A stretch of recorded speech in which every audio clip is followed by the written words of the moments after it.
Hello everyone. आज अपन गुणसूत्र के बारे में पढ़ेंगे। खोज करी है स्ट्रासबर्गर ने और नाम वाल्डर ने इसका दिया। गुणसूत्र की संरचना का अध्ययन जो होता है वो कोशिका विभाजन की मेटाफेज अवस्था में किया जाता है। गुणसूत्र की प्रत्येक जो भी कोशिका होती है उसमें गुणसूत्र कितनी होती है उनकी संख्या देखो। मनुष्य में गुणसूत्र होते हैं 46, में 14, गेहूं में 42 और ड्रोसोफिला में 8 होते हैं। मनुष्य में गुणसूत्र की दो श्रेणियों में बांटा गया है, ऑटोसोमिक और हेटेरोसोमिक। ऑटोसोमिक होते हैं कायिक लक्षण के लिए और हेटेरोसोमिक जो होते हैं उनको लिंग गुणसूत्र भी कहते हैं। स्त्री में XX होते हैं और XY पुरुष में होते हैं। कई कोशिकाओं में गुणसूत्रों की संख्या द्विगुणित होती है, जबकि जनन कोशिका जो होती है उनमें गुणसूत्र की संख्या अगुणित होती है। जो भी गुणसूत्र की अगुणित संख्या होती है उसको जीनोम कहते हैं और उसकी 23 गुणसूत्रों की उसमें संख्या होती है। देखो गुणसूत्र का डायग्राम दिया रखा है, आप देख लेना। अर्ध गुणसूत्र किसको कहते हैं? जो भी फोल्ड होकर एक बनता है उसको अर्ध गुणसूत्र, और उसके बीच में जो होता है वो उसको गुणसूत्र बिंदु कहते हैं। जो प्रत्येक गुणसूत्र होता है वो दो अर्ध गुणसूत्र से मिलकर बना हुआ होता है, जिन्हें क्रोमेटिड या फिर क्रोमेटिमेटा कहते हैं। अर्थात गुणसूत्र दो हो गए और प्रत्येक गुणसूत्र के दो अर्ध गुणसूत्र हैं तो 4 क्रोमेनिमेटा हो गए। अर्ध गुणसूत्र पर कोशिका की जो भी सूक्ष्म कणिकाएं संरचना पाई जाती है जिन्हें क्रोमोमियर कहते हैं। जो क्रोमोमियर होते हैं वो जीन के स्थल पाए जाते हैं। जो क्रोमोमियर होता है उसमें जीन पाए जाते हैं। दोनों अर्ध गुणसूत्र पर संकीर्ण पाए जाते हैं, जिसको प्रथम और द्वितीयक संकीर्ण कहते हैं। आरएनए, डीएनए, प्रोटीन और खनिज पोषकों का बना हुआ होता है। न्यूक्लिक एसिड की बात करेंगे। न्यूक्लिक एसिड होता है, अपने को पता है, डीएनए और आरएनए को न्यूक्लिक एसिड कहते हैं। जो डीएनए होता है वो डीऑक्सीराइबोस न्यूक्लिक एसिड इसको कहते हैं। फ्रेडरिक मिश्र ने इसकी मवाद कोशिका में डीएनए को इसको अलग किया था इस कोशिका से, इसके लिए इसको न्यूक्लियन नाम दिया।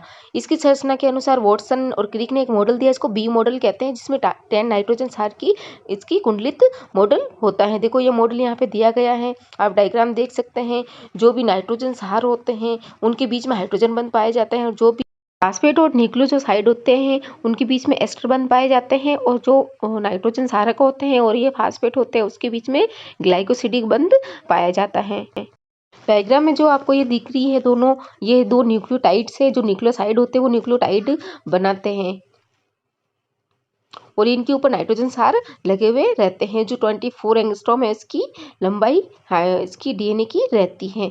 और कौन कौन से बॉन्ड होते हैं वो मैंने आपको बता ही दिए। जो कुंडलित की दोनों पॉलीन्यूक्लियोटाइड श्रृंखलाएं होती है वो दक्षिणावर्त कुंडलित होती है। दोनों श्रृंखलाओं के बीच एक पूर्ण घुमावों की दूरी होती है, जो मैंने बता दिया आपको 34A और 10 नाइट्रोजन क्षार होते हैं।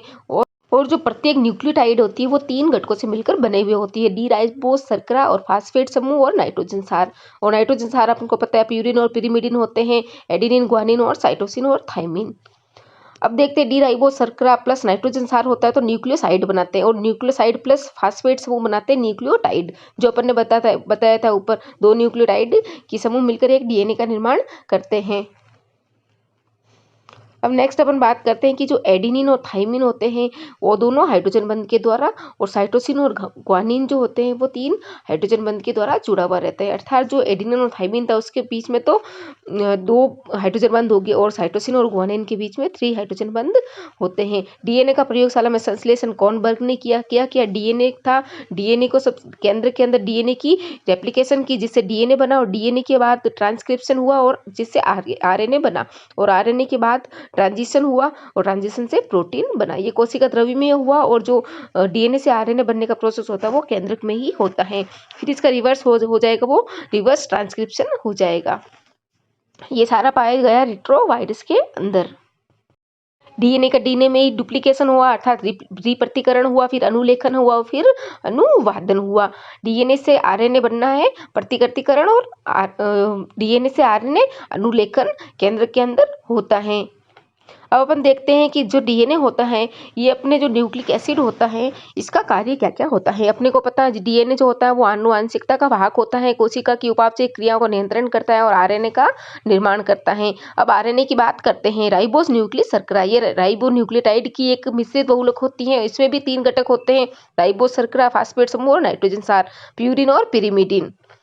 जो प्यूरिन होता है वो एडेनिन और गुआनिन होता है, पिरिमिडिन जो होता है साइटोसिन और यूरेसिल होता है। डीएनए का प्रयोगशाला में संश्लेषण ओक हुआ ने किया। नहीं होता वो कोशिका द्रव्य में राइबोसोम, केंद्रिका, हरितलवक, माइटोकॉन्ड्रिया इनमें पाया जाता है और 3 प्रकार के होते हैं आरआरएनए, एमआरएनए और टीआरएनए। सबसे पहले अपन देखते हैं आरआरएनए। आरआरएनए मतलब राइबोसोमल आरएनए। आकार में ये सबसे बड़े होते हैं और संख्या में भी सबसे ज़्यादा पाए जाते हैं। ये राइबोसोम में पाए जाते हैं। एमआरएनए होता है मैसेंजर, एम से मैसेंजर। ये कोशिका द्रव्य जो भी डीएनए होता है उसको कोशिका द्रव्य में लाते हैं, अर्थात डीएनए की जो सूचना होती है वो कोशिका द्रव्य तक पहुंचाते हैं। इसका काम प्रोटीन संश्लेषण में होता है और ये सबसे कम पाए जाते हैं। टीआरएनए होता है ट्रांसफर, नाम से ही पता चल रहा है ये मैसेंजर आरएनए की सूचनाओं को पढ़ता है और ट्रांसफर करता है।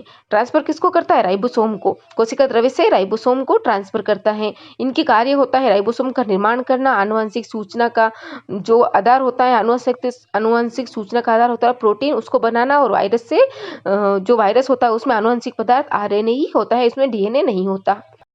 डीएनए के खूब सारे पार्ट दिए हुए, कभी म्यूटॉन, ये सब बड़ी क्लास में है, आप देख लेना, अगर पढ़ना चाहो तो पढ़ सकते हो। ये ग्रेजुएशन लेवल में वो टॉपिक आया जाता है डीएनए को कितने पार्ट में वो करे गए हैं कि म्यूटॉन और कितने इसमें करे गए हैं। आनुवंशिकता का वाहक या वंशागति का आधार कोशिका द्रव्य की उपापचय क्रियाओं को नियंत्रण करने वाली इकाई होती है, जो होती है वो जीन। जीन से डीएनए, डीएनए में गुणसूत्र और केंद्रक, अर्थात जो केंद्रक होता है उसमें गुणसूत्र होते हैं, गुणसूत्र में डीएनए होते हैं और डीएनए में जीन होते हैं। ये देखो हो गए अपना प्रोकैरियोटिक और ये यूकैरियोटिक सेल में डिफरेंस यहाँ बताया गया है कि जीवाणु जो होते हैं और साइनो ब्लू ग्रीन एल्गी होती है, माइक्रोप्लाज्मा होता है, ये प्रोकैरियोट्स होते हैं और सारे शैवाल, कवक, पादप जंतु यूकैरियोट्स होते हैं। और कोशिका भित्ति जो होती है वो जीवाणु में म्यूकोपेप्टाइड की बनी हुई होती है और जो माइक्रोप्लाज्मा उसमें कोशिका भित्ति नहीं होती। और केंद्र किसमें, किस कोशिका द्रव्य में बिखरा हुआ पाया जाता है। और ईआर ये कोशिकांग वगैरह होता है जो इसमें प्रोकैरियोटिक में सारे अनुपस्थित होते हैं और यूकैरियोटिक में सारे उपस्थित होते हैं। केंद्रिका भी अनुपस्थित होती है और यूकैरियोटिक में उपस्थित होती है। मेन डिफरेंस की बात करें प्रोकैरियोटिक और यूकैरियोटिक सेल में तो अपन केंद्र के हिसाब से करते हैं कि केंद्र जो होता है वो जो केंद्रक भित्ति होती है वो कोशिका प्रोकैरियोटिक में अनुपस्थित होती है और यूकैरियोटिक में उपस्थित होती है। अर्थात केंद्रक की झिल्ली, केंद्रक झिल्ली की अनुपस्थिति की पहचान होती है प्रोकैरियोट्स में और उपस्थिति की पहचान होती है यूकैरियोट्स में। और डीएनए, एक ही डीएनए होता है, उसमें द्विकुंडलित होता है और श्वसन जो होता है वो प्लाज्मा झिल्ली में ही, प्लाज्मा झिल्ली अर्थात जो कोशिका भित्ति होती है उसमें ही होता है, यूकैरियोट्स में और प्रोकैरियोटिक्स में और यूकैरियोटिक्स में माइटोकॉन्ड्रिया में वायवीय श्वसन होता है। और कोशिका विभाजन असूत्री होता है और इसमें समसूत्री और अर्धसूत्री होता है, किसमें? अपने यूकैरियोटिक्स कोशिकाओं में। अब सेल डिवीजन होता है तो देखो कौन सा चक्र पाया जाता है। सबसे पहले अंतरावस्था अर्थात इंटरफेस और समसूत्री अवस्था। सूत्री अवस्था मतलब केंद्रक विभाजन और कोशिका द्रव्य का विभाजन। अंतरावस्था को विश्राम अवस्था भी कहते हैं, इंटरफेस भी कहते हैं। ये G1, S और G2 फेज में बटी हुई रहती है।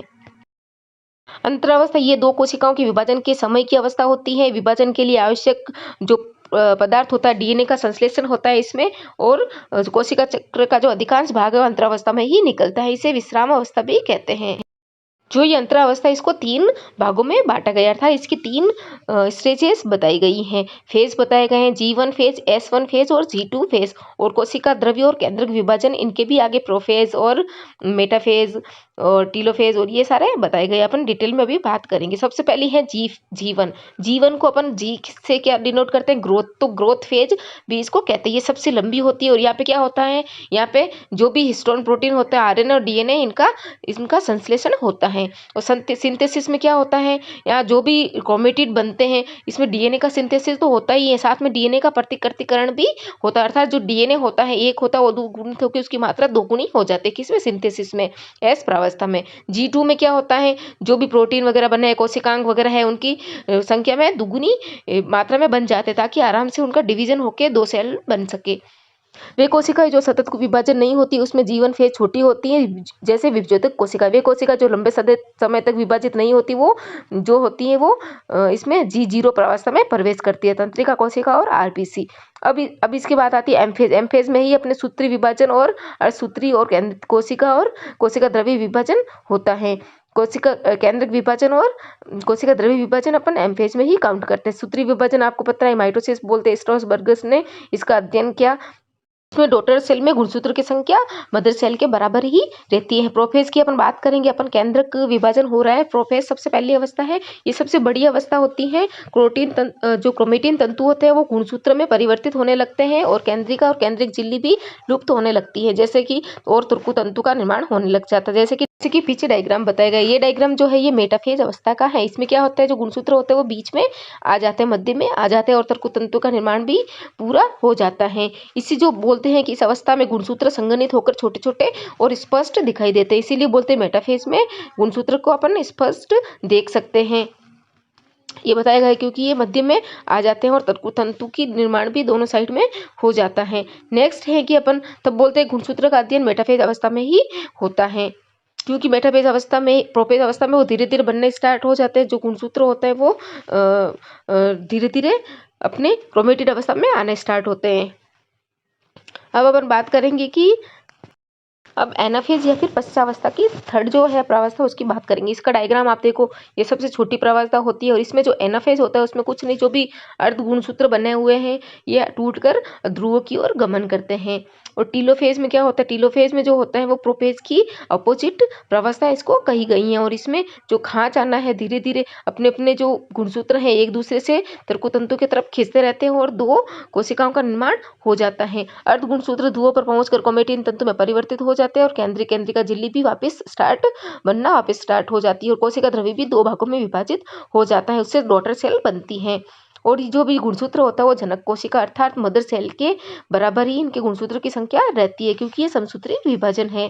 अब कोशिका द्रव्य की विभाजन की बात करते हैं। जो कोशिका पट विभाजन होता है वो तो पादपों में पाया जाता है और कोशिका खांच विभाजन होता है, अर्थात जो कोशिका द्रव्य का विभाजन होता है वो कैसे होगा। कोशिका का विभाजन तो हो गया, कोशिका द्रव्य का केंद्र का विभाजन तो हो गया, केंद्र के विभाजन होने के बाद कोशिका द्रव्य विभाजन होता है, जो एक पट विधि और खांच विधि से, जो पट विधि में छोटा सा एक पट बनता है और खांच विधि में छोटा सा एक खांच बनता है। खांच के अलावा वो केंद्र बढ़ जाता है और दो कोशिका द्रव्य जो होता है वो दो केंद्रों में के बीच में विभाजित हो जाता है। अब बात करते हैं अपन इसमें समसूत्री विभाजन के महत्व की।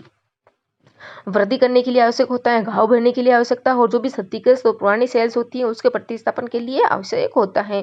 तभी तो घाव बढ़ते हैं तो जल्दी से बढ़ जाता है, क्योंकि उसमें समसूत्री विभाजन होते हैं। गुणसूत्र की संख्या भी उतनी ही बराबर मदर सेल के बराबर होती है, तो फटाफट इसकी रिकवरी हो जाती है। समसूत्री विभाजन कायिक और जनन कोशिकाओं दोनों में होता है। अब बात करते हैं अपन अर्धसूत्री की। अध्ययन स्ट्रॉसबर्गर ने किया, नाम फॉर्मर और मूरे ने दिया। इस विभाजन के द्वारा उत्पन्न संतति कोशिका में गुणसूत्र की संख्या जनक की कोशिका की आधी होती है, अर्थात जो डॉटर सेल्स बनेगी वो मदर सेल की, उसमें गुणसूत्र मदर सेल से आधे गुणसूत्र उसमें रहेंगे। इस विभाजन में अंत में एक जनक कोशिका से चार संतति अर्थात चार डॉटर सेल बनती है। फर्स्ट अर्ध गुणसूत्री विभाजन फर्स्ट और अर्ध गुणसूत्री विभाजन सेकंड, इसको दो प्रावस्था में बांटा गया है। जो अर्ध गुणसूत्री विभाजन पहला है उसको तो अपन न्यूनकारी विभाजन भी कहते हैं, और जो अर्धसूत्री विभाजन सेकंड है उसको वो लाइक समसूत्री विभाजन के ही होता है, अर्थात उसको समसूत्री विभाजन भी कह सकते हैं। इस विभाजन में जो डॉटर सेल बनती है उसमें गुणसूत्र की संख्या मदर सेल से आधी रहती है। इनको चार प्रावस्थाओं में बांटा गया है, प्रोफेज, और वही सब सारे थे, मेटाफेज, टीलोफेज, एनाफेज। अब प्रोफेज है उसको भी पांच प्रावस्थाओं में बांटा गया है, लेप्टोटीन, जाइगोटीन, पैकिटीन, और आगे है इसके दो और इसमें बताए गए हैं। जो लेप्टोटीन होते हैं वो पहली होती है, इसमें गुणसूत्र बनने स्टार्ट हो जाते हैं, परिवर्तित होने लग जाते हैं, इसको गुलदस्ता अवस्था भी कहते हैं। जाइगोटीन जो होती है उसमें सिनेप्सिस अर्थात सूत्र युग्मन होता है, इसमें चार जोड़े क्रोमेनिमेट या फिर अर्ध गुणसूत्र बनते हैं। पैकिटीन होती है, इसमें क्रॉसिंग ओवर होता है, अर्थात जीन विनिमय की अवस्था इसमें होती है। पैकिटीन में क्रॉसिंग ओवर और डिप्लोटीन होता है, उसमें जीन विनिमय पूर्ण हो जाता है। और जो भी अर्ध गुणसूत्र क्रोमेनिमेटा थे वो दूर दूर जाने लगते हैं और एक बिंदु पर जुड़कर कोइजमेटा बनाते हैं। जो डिप्लोटीन थी उसमें कोइजमेटा बनता है। डाइकाइनेसिस जो होती है वो कोइजमेटा किनारों की ओर बढ़ता है और उपांति भवन कहलाता है। केंद्रिक और केंद्रक झिल्ली गायब होने लगती है और तुर्कुतंतु बनना स्टार्ट हो जाता है। अब है सेकंड के मेटाफेज फर्स्ट, एनाफेज फर्स्ट, ऐसे करके इसकी सेकंड जो अपन ने बताई थी प्रोफेज, उसकी 5 होती है प्रावस्था, और अब अपन प्रोफेज के बाद मेटाफेज में आते हैं। इसमें कुछ नहीं, तुर्कुतंतु से आके जो गुणसूत्र होते हैं वो जुड़ जाते हैं, और एनाफेज में अपन को पता है जो कोइजमेटा होते हैं अर्थात वो दूर दूर तुर्कुतंतु बन जाते हैं। तुर्कुतंतु बनने के बाद जो गुणसूत्र कोमेनिमेटा होते हैं वो अपने तर्कुतंतु की ओर खींचते हैं, अपने ध्रुवों की ओर बढ़ते हैं और अलग अलग हो जाते हैं। टीलोफेज में अपन को पता ही है, जो केंद्र का विभाजन हो जाता है और कोशिका द्रव्य का विभाजन हो जाता है और जो केंद्रक झिल्ली होती है वापस बनना स्टार्ट हो जाती है और इसको जो प्रोफेज है उसकी अपोजिट अवस्था भी कहा गया है। नीचे डायग्राम देख रहा है जिसमें देखो एक संतति कोशिका, एक मदर सेल है, उससे 4 डॉटर सेल लास्ट में बनी हुई है और सब में जो मदर सेल में है 46 गुणसूत्र और सब में जो भी 4 सेल बनी है उसमें 23 ही गुणसूत्र बताए गए हैं। अर्धगुणसूत्री विभाजन फर्स्ट हुआ और फिर अर्धगुणसूत्री विभाजन सेकंड होके इसमें 4 मदर ये संतति सेल बनती हैं। जो गुणसूत्र होता है वो ध्रुव तक पहुंच जाता है, ये अपन वो इसी की बात कर रहे हैं अभी, टीलोफेज की लास्ट है वो ये, और क्रोमेटिन तंतु में परिवर्तित हो जाता है क्योंकि गुणसूत्र जो क्रोमेटिन तंतु जो होते हैं वो गुणसूत्र में ध्रुवों की तरफ जाते हैं। केंद्रक झिल्ली पुनः प्रकट हो जाती है और अंत में 2 संतति कोशिकाएं बनती है जिससे गुणसूत्र की संख्या जनक से आधी रहती है। इसमें कुछ नहीं, आपको याद रखना जो संतति सेल बनती है वो गुणसूत्र संख्या उसमें मदर सेल से आधी होती है। ये गुणसूत्री विभाजन है, इसमें 2 अगुणित सेल से 4 संतति कोशिकाएं बनती हैं। क्यों बनती है? क्योंकि जो अगुणित सेल होते हैं इसमें 23 होता है और जो जितनी संतति कोशिका होती है मदर सेल होती है उतनी ही संतति कोशिका इसमें बनती है, किसमें अर्धसूत्री विभाजन सेकंड में। इसका महत्व क्या इजी आप देख लेना, बिल्कुल जस्ट पढ़ना ही जो आपको पता रहना चाहिए कि जो अर्धसूत्री विभाजन होता है वो लिंग कोशिकाओं में पाया जाता है। जनन कोशिकाओं में इसका इम्पोर्टेंस इसमें सबसे ज़्यादा होती है क्योंकि इसमें जीन विनिमय होता है और नई जाति के विकास के लिए ये सहायक होता है। जो मियोसिस होता है वो 1 एंड सेकंड के मध्य इंटरफेज अवस्था इसमें नहीं होती, किसमें अर्धसूत्री जो विभाजन होता है उसमें इंटरफेज अवस्था नहीं होती और जिसमें तर्कुतंतु का निर्माण नहीं होता जैसे जीवाणु उसमें असूत्री विभाजन होता है। हेलो एवरीवन, आज अपन गुणसूत्र के बारे में पढ़ेंगे। खोज करी है स्ट्रासबर्गर ने और नाम वाल्डर ने इसका दिया। गुणसूत्र की संरचना का अध्ययन जो होता है वो कोशिका विभाजन की मेटाफेज अवस्था में किया जाता है। गुणसूत्र की प्रत्येक जो भी कोशिका होती है उसमें गुणसूत्र कितनी होती है उनकी संख्या देखो। मनुष्य में गुणसूत्र होते हैं 46, में 14, गेहूं में 42 और ड्रोसोफिला में 8 होते हैं। मनुष्य में गुणसूत्र की 2 श्रेणियां में बांटा गया है, ऑटोसोमिक और हेटेरोसोमिक। ऑटोसोमिक होते हैं कायिक लक्षण के लिए और हेटेरोसोमिक जो होते हैं उनको लिंग गुणसूत्र भी कहते हैं। स्त्री में XX होते हैं और XY पुरुष में होते हैं। कायिक कोशिकाओं में गुणसूत्रों की संख्या द्विगुणित होती है जबकि जनन कोशिका जो होती है उनमें गुणसूत्र की संख्या अगुणित होती है। जो भी गुणसूत्र की अगुणित संख्या होती है उसको जीनोम कहते हैं और उसकी 23 गुणसूत्रों की उसमें संख्या होती है। देखो गुणसूत्र का डायग्राम दिया रखा है, आप देख लेना। अर्ध गुणसूत्र किसको कहते हैं? जो भी फोल्ड होकर एक बनता है उसको अर्ध गुणसूत्र और उसके बीच में जो होता है वो उसको गुणसूत्र बिंदु कहते हैं। जो प्रत्येक गुणसूत्र होता है वो दो अर्ध गुणसूत्र से मिलकर बना हुआ होता है जिन्हें क्रोमेटिड या फिर क्रोमेटिमेटा कहते हैं। अर्थात गुणसूत्र 2 हो गए और प्रत्येक गुणसूत्र के 2 अर्ध गुणसूत्र हैं तो 4 क्रोमेटिमेटा हो गए। अर्ध गुणसूत्र पर कोशिका की जो भी सूक्ष्म कणिकाएं संरचना पाई जाती है जिन्हें क्रोमोमियर कहते हैं। जो क्रोमोमियर होते हैं वो जीन के स्थल पाए जाते हैं। जो क्रोमोमियर होता है उसमें जीन पाए जाते हैं। दोनों अर्ध गुणसूत्र पर संकीर्ण पाए जाते हैं जिसको प्रथम और द्वितीयक संकीर्ण कहते हैं। RNA, DNA, प्रोटीन और खनिज पोषकों का बना हुआ होता है। न्यूक्लिक एसिड की बात करेंगे, न्यूक्लिक एसिड होता है अपने को पता है DNA और RNA को न्यूक्लिक एसिड कहते हैं। जो DNA होता है वो डीऑक्सीराइबोस न्यूक्लिक एसिड इसको कहते हैं। फ्रेडरिक मिक्सचर ने इसकी मवाद कोशिका में DNA को इसको अलग किया था इस कोशिका से, इसके लिए इसको न्यूक्लियन नाम दिया। इसकी संरचना के अनुसार वॉटसन और क्रिक ने एक मॉडल दिया, इसको बी मॉडल कहते हैं जिसमें 10 नाइट्रोजन सार की इसकी कुंडलित मॉडल होता है। देखो ये मॉडल यहाँ पे दिया गया है, आप डायग्राम देख सकते हैं। जो भी नाइट्रोजन क्षार होते हैं उनके बीच में हाइड्रोजन बंध पाए जाते हैं और जो भी फास्फेट और न्यूक्लियोसाइड होते हैं उनके बीच में एस्टर बंध पाए जाते हैं और जो नाइट्रोजन क्षारक होते हैं और ये फास्फेट होते हैं उसके बीच में ग्लाइकोसिडिक बंध पाया जाता है। डायग्राम में जो आपको ये दिख रही है दोनों, ये 2 न्यूक्लियोटाइड्स है। जो न्यूक्लियोसाइड होते हैं वो न्यूक्लियोटाइड बनाते हैं और इनके ऊपर नाइट्रोजन क्षार लगे हुए रहते हैं। जो 24 एंगस्ट्रॉम है इसकी लंबाई इसकी DNA की रहती है। और कौन कौन से बॉन्ड होते हैं वो मैंने आपको बता ही दिए। जो कुंडलित की दोनों पॉलीन्यूक्लियोटाइड श्रृंखलाएं होती है वो दक्षिणावर्त कुंडलित होती है। दोनों श्रृंखलाओं के बीच एक पूर्ण घुमावों की दूरी होती है जो मैंने बता दिया आपको 34A और 10 नाइट्रोजन क्षार होते हैं। और जो प्रत्येक न्यूक्लियोटाइड होती है वो 3 घटकों से मिलकर बने हुए होती है, डी राइबोस, शर्करा और फास्फेट समूह और नाइट्रोजन क्षार। और नाइट्रोजन क्षार आपको पता है प्यूरिन और पिरिमिडिन होते हैं, एडेनिन, ग्वानिन और साइटोसिन और थाइमिन। अब देखते हैं डी राइबोस शर्करा प्लस नाइट्रोजन क्षार होता है तो न्यूक्लियोसाइड बनाते हैं, और न्यूक्लियोसाइड प्लस फास्फेट समूह बनाते हैं न्यूक्लियोटाइड। जो अपन ने बताया था ऊपर, दो न्यूक्लियोटाइड की समूह मिलकर एक डीएनए का निर्माण करते हैं। अब नेक्स्ट अपन बात करते हैं कि जो एडिनिन और थाइमिन होते हैं वो दोनों हाइड्रोजन बंध के द्वारा, और साइटोसिन और ग्वानिन जो होते हैं वो 3 हाइड्रोजन बंध के द्वारा जुड़ा हुआ रहता है। अर्थात जो एडिनिन और थाइमिन था उसके बीच में तो 2 हाइड्रोजन बंध हो गए, और साइटोसिन और ग्वानिन के बीच में 3 हाइड्रोजन बंध होते हैं। डीएनए का प्रयोगशाला में संश्लेषण कौन बर्ग ने किया डीएनए था। डीएनए को सब केंद्र के अंदर डीएनए की रेप्लिकेशन की, जिससे डीएनए बना, और डीएनए के बाद ट्रांसक्रिप्शन हुआ और जिससे आरएनए बना, और आरएनए के बाद ट्रांजिशन हुआ और ट्रांजिशन से प्रोटीन बना। ये कोशिका द्रव्य में हुआ, और जो डीएनए से आरएनए बनने का प्रोसेस होता है वो केंद्रक में ही होता है। फिर इसका रिवर्स हो जाएगा, वो रिवर्स ट्रांसक्रिप्शन हो जाएगा। ये सारा पाया गया रेट्रोवायरस के अंदर। डीएनए का डीएनए में ही डुप्लीकेशन हुआ, अर्थात रिप्रतिकरण हुआ, फिर अनुलेखन हुआ, फिर अनुवादन हुआ। डीएनए से आरएनए बनना है प्रतिकृतिकरण, और डीएनए से आरएनए अनुलेखन केंद्र के अंदर होता है। अब अपन देखते हैं कि जो डीएनए होता है ये अपने जो न्यूक्लिक एसिड होता है इसका कार्य क्या क्या होता है। अपने को पता है डीएनए जो होता है वो आनुवांशिकता का वाहक होता है, कोशिका की उपापचयी क्रियाओं को नियंत्रण करता है और आरएनए का निर्माण करता है। अब आरएनए की बात करते हैं, राइबोस न्यूक्लियस शर्करा, ये राइबो न्यूक्लियोटाइड की एक मिश्रित बहुलक होती है। इसमें भी 3 घटक होते हैं, राइबोस शर्करा, फास्फेट समूह और नाइट्रोजन क्षार, प्यूरिन और पिरिमिडिन।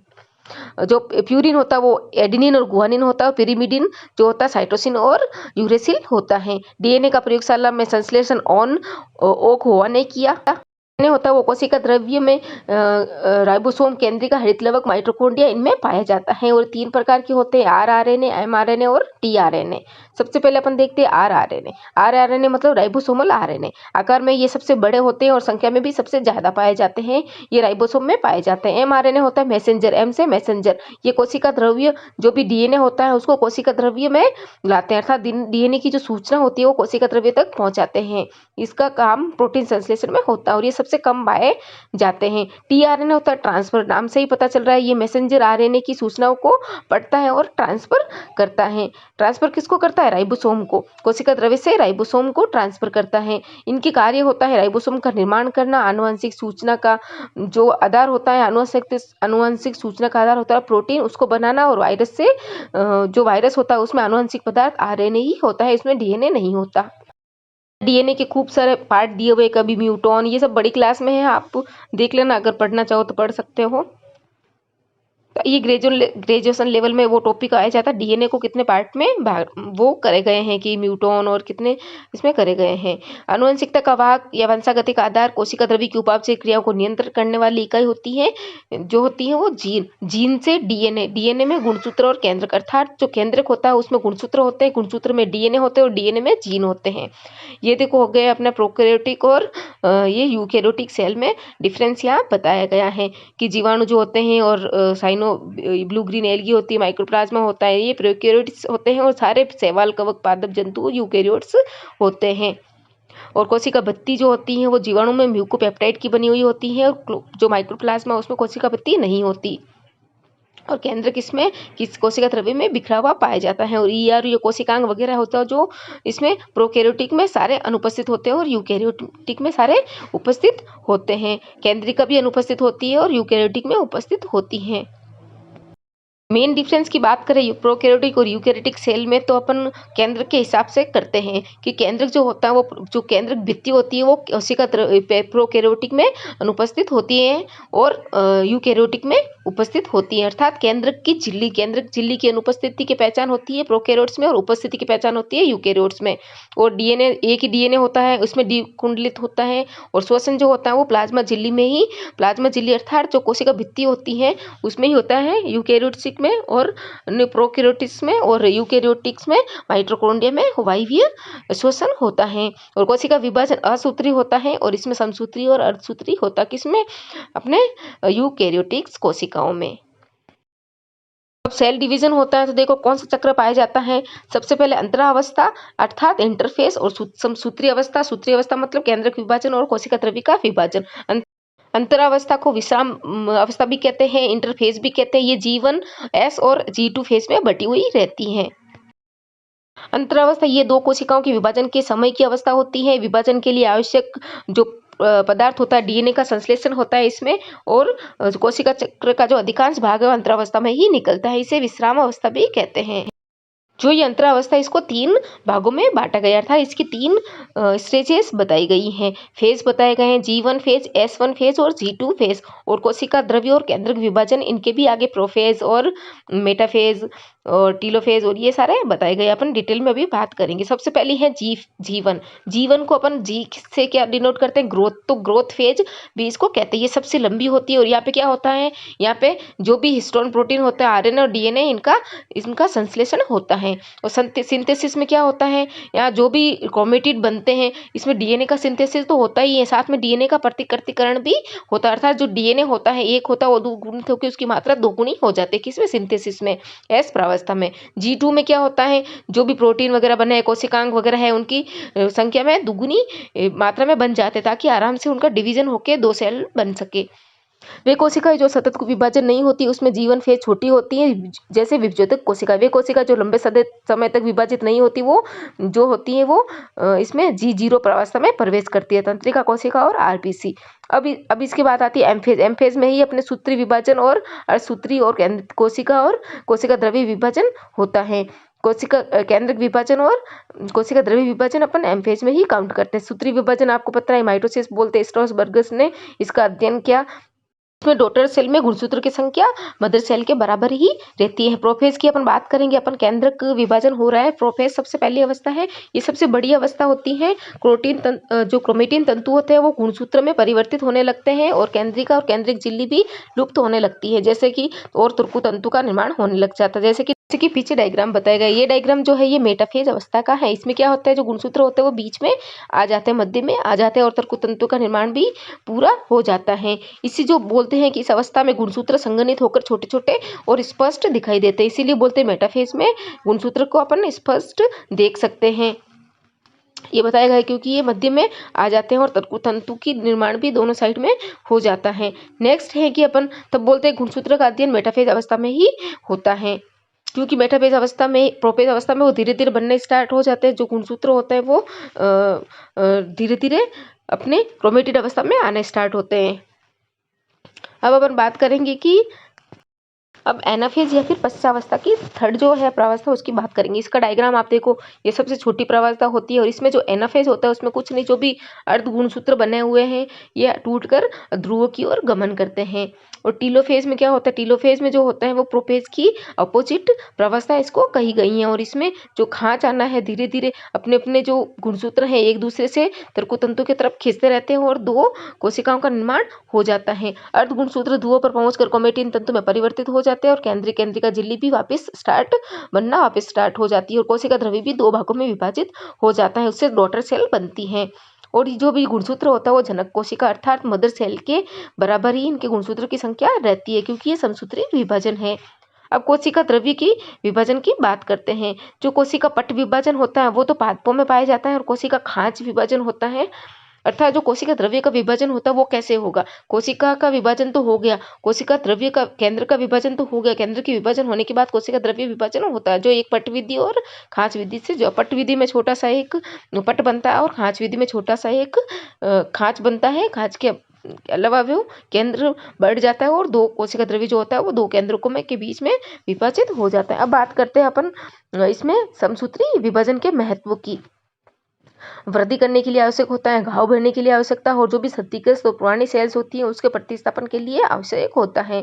तभी तो घाव बढ़ते हैं तो जल्दी से बढ़ जाता है, क्योंकि उसमें समसूत्री विभाजन होते हैं। गुणसूत्र की संख्या भी उतनी ही बराबर मदर सेल के बराबर होती है, तो फटाफट इसकी रिकवरी हो जाती है। समसूत्री विभाजन कायिक और जनन कोशिकाओं दोनों में होता है। अब बात करते हैं अपन अर्धसूत्री की। अध्ययन स्ट्रॉसबर्गर ने किया, नाम फॉर्मर और मुरे ने दिया।